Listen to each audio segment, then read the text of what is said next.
Hello and welcome to Turn It Up. And for Harvey Norman, Women and Lee, we had a special guest, Di Langback. Thank you. Thanks for coming in. Thank you, Happy Mother's Day. Thanks for having me. 35 years you've been working in rugby league. What's rugby league to you? Everything. It's brought me so much lovely memories, seeing my brothers play. You know, it's just, it's an extension of my family. So, yeah, it's everything. So your brother's Paul Langmack. You grew up around Cabramatta. He went to Fairfield and he played for Canterbury at a real young age. He was one of those kids that come out of school, nearly playing, you know, as a school teenager. What was it like being a sister and being part of a club and the Canterbury club at that time? It was amazing because Paul was only 17 and, you know, the Bulldogs were the team to be with. We were so honoured to be chosen to go there, well, Paul was. And, you know, it was just a wonderful experience with the families, and it wasn't just about football, it was connecting people that wanted to be part of that Bulldogs family. So, yeah, it was amazing. So Paul played for the Bulldogs, but your other brother Peter, he played for Parramatta and Penrith. You've been associated with Penrith and the Bulldogs. How important is it to you that, you know, that connection to the family, to the two clubs that you've contributed to? Yeah, they've both been really special. Penrith was special. I was there for over 20 years working in the office. So that was very special for me because my brother played there. And then, you know, to come home to the Bulldogs, it's just amazing. And Gus and I have worked together for a long time, and he's got a quote that always says, you know, once a Bulldog, always a Bulldog. So when the call came to go back, we were just running down Canterbury Road. So it was exciting. The celebration nowadays of women in the game. You were named Woman of the Year for the Bulldogs. Yeah. The way we celebrate women in rugby league now must make you happy. It makes me happy, and we've got a lot to thank Katie Page and Harvey Norman for, because without them, you know, they were the ones that helped Penrith launch the pink jumper. Yeah. So, and they, you know, put a lot of money in. It was many years ago. Well, if they hadn't done that, it would have just dribbled along. But because of Katie and Jerry and Harvey Norman, yeah, they just took it to the next level. Now, the Bulldogs will have their first ever NRLW team. Yes. How's that been watching that? It's amazing. We start training tomorrow afternoon at Belmore, and all the staff and everyone's just so excited, and, you know, to welcome the girls and, you know, make sure that, you know, they have all the tools of trade that they need. So, yeah, we're very excited. The other thing that you're influential in at the Bulldogs is the community, the connection to the community. I think it's one of the more connected clubs to the community of the Bulldogs, and Penrith for that matter.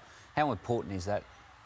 Well, we're a multicultural club, so we have a lot of different cultures, but the supporters are amazing.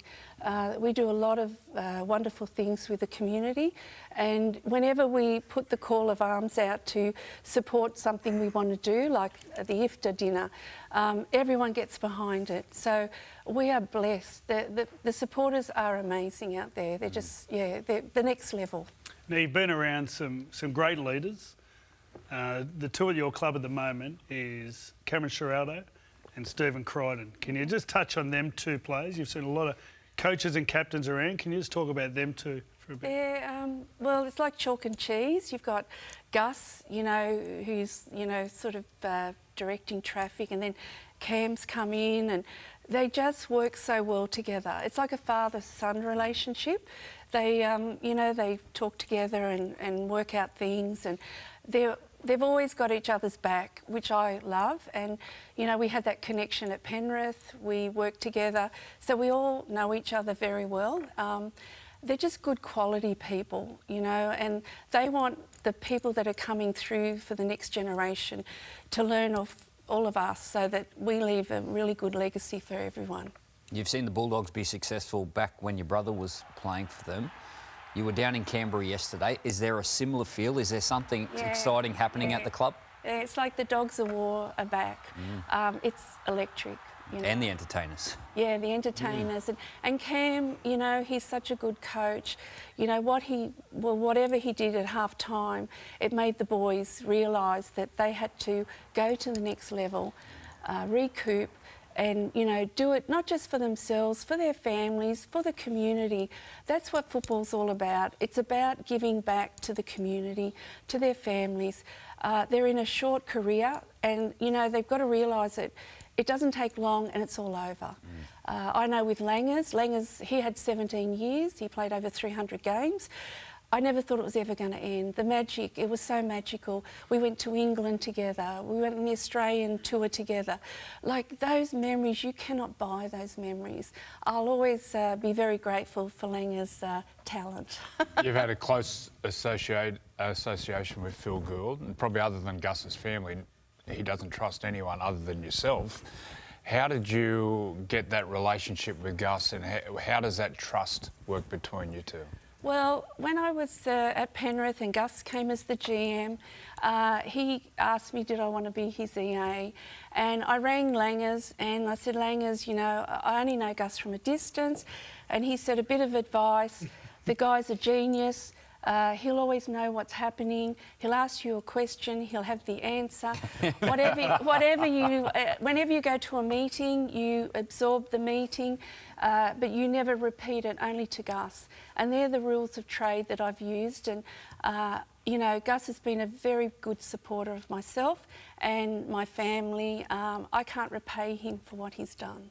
Now, you've got a reputation that you're the only person that can get Gus to do something that he doesn't want to do. Now, how do you do it? Do you need to scold and come down like a child, or how do you do it? No, I just respect him for what he is, and we just talk to each other. But at that moment when you need it to be done, yeah, what do you revert to? Well, I make sure it's as easy as possible for him to be at an event or meet someone. So I do all the back end, and I love doing that. I love being the back end person, so that's easy for me. And, you know, it's like a big brother-sister relationship. Well, brother-sister, your brother Paul Langmack, who you've spoke about, how many times have you told him to shut up? Because I go to lunch with him often with Warren Ryan. We've really connected there. And there's times when we just go, Langers, can you just scoff a Valium and shush? It's really funny, but as he was growing up at Cabramatta, all he wanted was his football. He was a quiet child. He was a very quiet child. Making up for lost time. Yeah, he's made up. But then, you know, when his career finished in football, well, he put his concentration to other things. But while he was at the Bulldogs and West, everything was about football. We, you know, at dinner we talk about football. We read the newspapers. We did everything about football. That's why he loved it so much. Di, you give the game so much, but what about the game? You've had your battles personally. How has the game supported you? Oh, amazing. Penrith were amazing. I had non-Hodgkin's lymphoma back in 2003, and I had a year off work. I spent a year in hospital.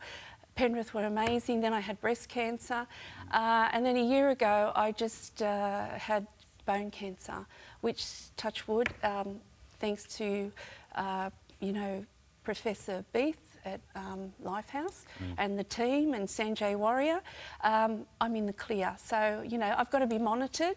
But it's amazing what they do. They do such good work. And it's amazing. And football people have been fantastic to me. We talk about football people. Some rugby league players get a bad name, and rugby league as a whole sometimes does. How have you found people within rugby league? Oh, look, you know, everywhere I go, I make lots of friends and I keep them forever. I find them the salt of the earth. You know, they're just beautiful people. Yeah, whether you go in New South Wales or you go to the UK. Or Queensland? No, Queensland, yes. Same. Sorry. UK and Queensland. Yeah, they're salt of the earth and they're there for when you need them. It's like the Bulldogs supporters. When the Bulldogs weren't doing so well, who turned up? The Bulldogs supporters. They buy the merchandise, they buy the hats. and now they're winning. You can't even buy things. Everything's getting sold out very quickly. So we thank all those supporters. You got the Chooks this week, what night? Yes. Got the Chooks Friday Yeah, night. Friday night. Friday yes, night. What a yeah. crowd they'll get there. Yeah, I love it. I love going to the football. I just love it. Yeah. Well, thanks for coming on, Thank you especially with so Harvey much. Norman Women in League round Yes. and on Mother's Day. And we Yes. have a special Thank you. gift for you. Thank you for coming in. Now it's your son. Look at the gang. Your son and your grandkids. Yeah, this is my son, Edward. Oh, thank you, Edward. Hey, kids, how do you find Thank you. Uncle Paul? Funny. Yeah, he's funny. Funny. Does he talk a lot? Yeah, Does he make sense? sometimes. Oh, beautiful. Thanks Anyway, again. thank Once you, again, thank you thanks so much. I really for appreciate coming it. on.